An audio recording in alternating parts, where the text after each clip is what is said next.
My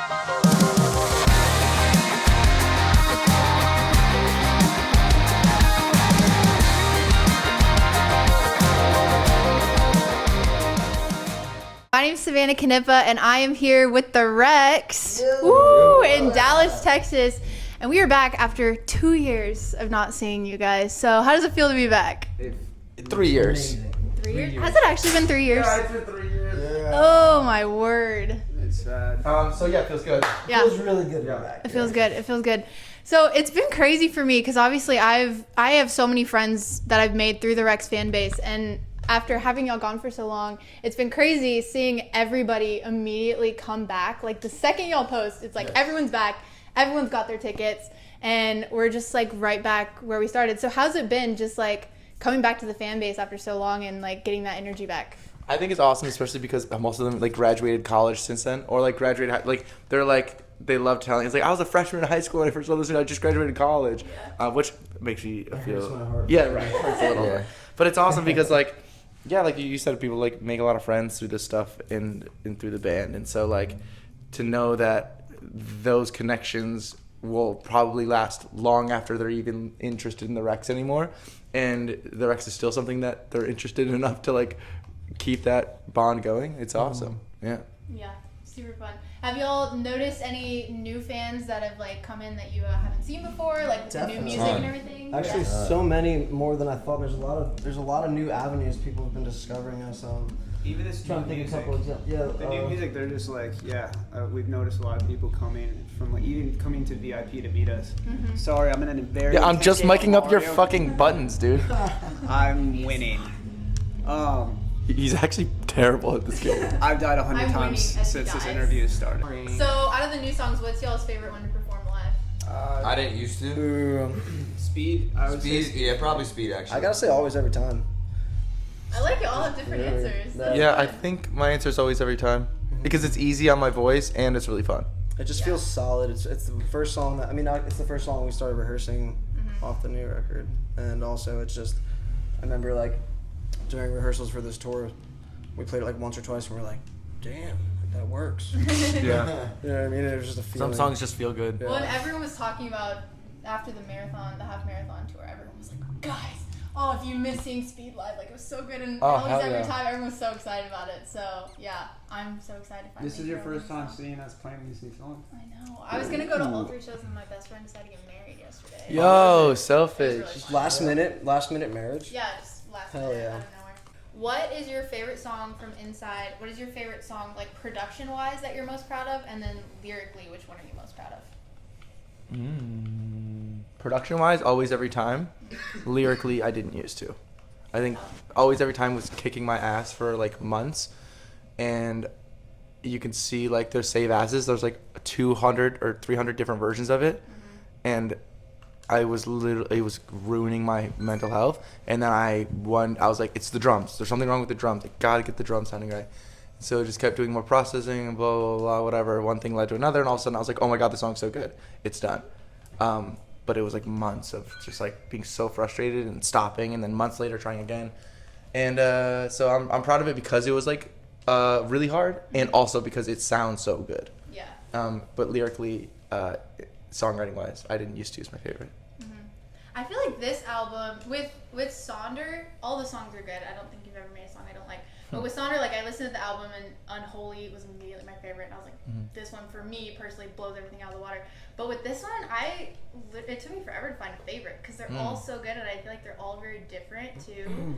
And like, yeah, I didn't used to is like immediately I really liked that one. I think now that's kind of settled as my favorite. But Yeah. then, like Milwaukee's Best is just really fun. It's a ripper. That's my second favorite. I just think that one's really fun. I had to fight for that. I feel like, cause like some of the guys are ready to get rid of that thing.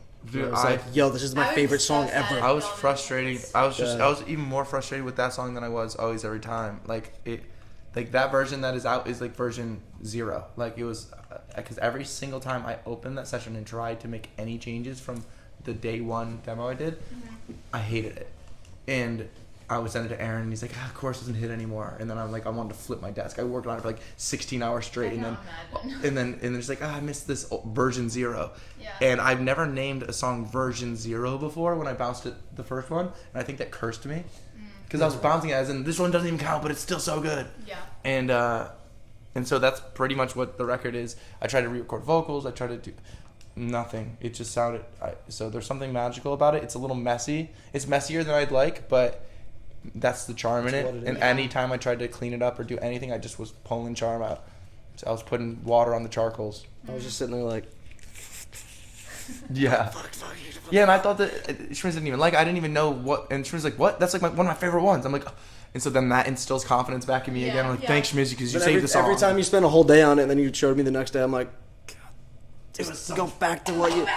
Just go back. Yeah. That was a big problem with Inside. All the songs, I struggled with doing that. I was over. It used to be like demo, like write a song, demo it, or same whatever at the same time, and then that demo just gets worked on until it's a full production. Like we start, I have the demo that Schmiz comes in, maybe we lay our guitars on it, and Billy like, at the end we put on live drums, and all of a sudden it's the demo, but we just kept improving on it, and a lot of times it's the original vocals from the demo. This time I would like get going, and then I would like stop and turn around and go back and gut it and redo stuff, and I did that for every song. That's until so hard. I was just like in a weird space mentally, and my confidence was like had never been lower, and so none of the choices I made I thought were good. It's amazing how something small like Schmiz just going, what, I love that one, makes you go, oh, it's so clear now. But that's what happens when you self-isolate a little too long, and then you just kind of become stale, and your brain gets stale. You need the fruit of your people. Yeah, writing a block hits hard. So I Don't Know was an older demo, right? Yeah. So were there any other songs, or were the other ones all new for this album? That was the only old one. Yeah. Yeah, that was just a song I was writing with the band Chapel, and I was just trying to make them laugh. It's such a fun one. I love it. That was just like, and then it felt like it just matched the themes really well with what was going on, and I just loved that song, and I thought that sonically it like matched what was going on. Yeah. I'm so excited about how that one sounds. Yeah, that one's super sick. So, last question I want to ask, kind of bringing outside into it, because that one will be coming out at some point. So I feel like everything you do is always super intentional. So with these songs, how did you approach it? Did you write the songs for Inside, or did you write all the songs and then divide them? What's kind of the theme with the first half and then the second half? What I've noticed with this whole process of this record is that all the themes and all the like intentionality, and while there is a ton, has all kind of like unfolded on its own. Where it's like, and I think that's because I was writing all the songs from a place of intentionality and a place of honesty and real authenticity. So like when you look at the song, like there's only certain songs that I had bit off way more than I could chew, and I was staring down the barrel of like 60 songs, and I was like, I don't, or like half ideas, like, hey, I remember when you half tweeted, you were like, I have like 60 something so songs. many, and they were like, oh my there's God. so much cool stuff like waiting, but I didn't know how, it was too much, and it was too ambitious. And we've run into this before. This is kind of a cycle. Like we once recorded a double album in 2018, and then we never put it out. We ended up only keeping 2 of those songs. But I think that's kind of part of our process of like quality control, but also being ambitious enough to think that you can do all those. And so the themes for Inside Outside like kind of unfolded on their own, and the songs that ended up going on Inside were simply the ones where I'm looking at all this music and I'm like, I can only wrap my head around finishing a certain amount of them, or else I'm gonna go crazy. Yeah. And so I picked 6 that I was like, I understand what to do with these. I know exactly, like I at least know, I have an idea of, and then I struggled with Always Every Time in Milwaukee's Best anyway, and Speed. But at least I knew what to do sort of with those, and then it turns out they all thematically, like, then I was going through the lyrics and stuff, and I'm like, oh, there's like, it's very clear almost why subconsciously I picked these songs. They're all kind of yearning for the same thing. They're all stuck and wanting to get out, and there's optimism to it.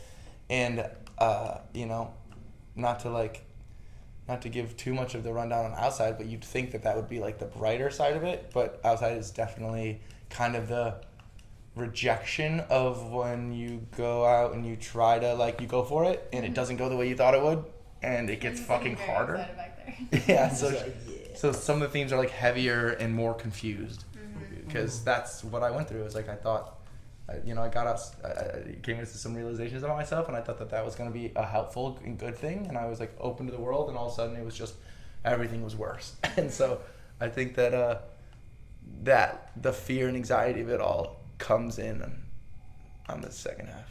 Yeah.